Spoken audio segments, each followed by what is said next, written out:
Oke, oke. Itu tadi saksi Arianto dan juga nanti akan hadir saksi dari Ketua RT yaitu Seno Soekarto, lalu juga ada dua anggota di Ya, Propam Polri yaitu Radit dan Agus. Apa saja sebenarnya poin-poin ataupun keterangan yang bisa digali lebih dalam kepada saksi-saksi yang dihadirkan pada hari ini, Pak Fikar?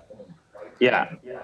RT umpamanya, RT itu kan sebenarnya penguasa wilayah, ya. Maksud saya bukan penguasa, ya, tapi dialah yang mengetahui dan harus mengetahui, gitu ya, situasi dari wilayah paling tidak RT-nya. Biasanya RT di Jakarta itu terdiri dari 20 sampai 30 kepala keluarga, gitu ya, saking banyaknya warga DKI ya. Ya.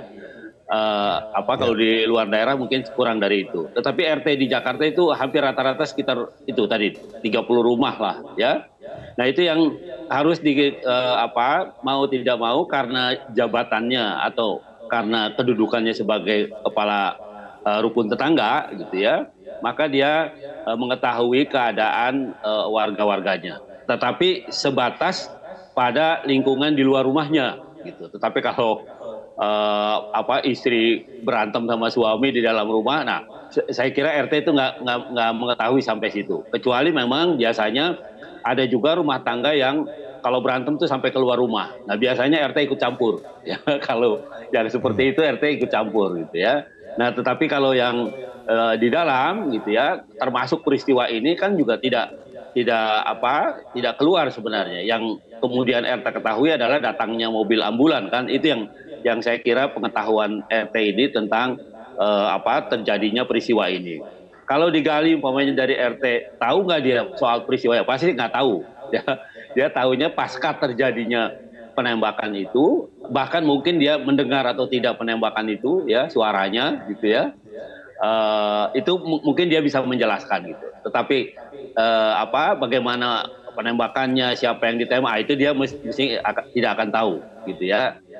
Pasca terjadinya itulah yang menurut saya dia menguasai, karena dia orang yang memang secara jabatan sosialnya penguasa penguasa dalam tanda kutip, maksud saya yang mengetahui, ya, sekitar lokasi kepengurusan RT-nya. Saya kira begitu. Baik, Pak Fikar, kalau kita melihat keterangan yang disampaikan oleh terdakwa Hendra Kurniawan dan juga Agus Nurpatria sebelumnya, mereka mengaku tidak mengetahui begitu perusakan dan penghilangan DVR CCTV di Komplek Duren 3 Pancoran, Jakarta Selatan.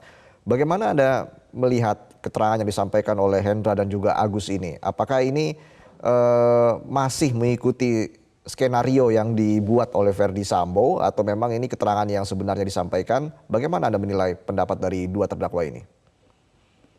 Ya, saya kira Pak Hendra karena jabatannya, ya, ketika dia menerima laporan dari siapapun termasuk dari Pak Sambo, gitu ya, seharusnya dia memeriksa, ya, memeriksa seluruh laporannya, termasuk selain laporan laporan tertulis atau laporan tapi juga lapangannya mestinya, ya, termasuk lapangannya mestinya, apalagi umpamanya itu kejadiannya di komplek perumahan Polri, gitu ya, yang jelas-jelas berkaitan dengan kesatuannya, gitu ya.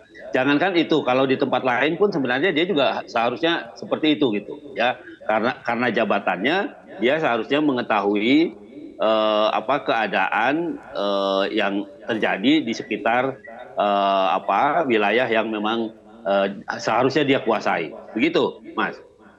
Oke, artinya kalau kita bicara soal saksi hari ini, saksi ataupun keterangan yang akan disampaikan oleh Ketua RT Seno ini akan sangat penting ya untuk mengungkap obstruction of justice ini. Ya, saya kira sangat penting Pak Seno atau RT ini. Biasanya semua kejadian formal di satu wilayah tempat tinggal itu RT pasti mengetahui, gitu ya. Nah, karena itu tidak jarang RT itu kalau nggak pensiunan ya ibu-ibu biasanya, ya, karena 24 jam biasanya ada di rumah dan dia mengetahui lingkungannya, gitu. Nah, biasanya seperti itu.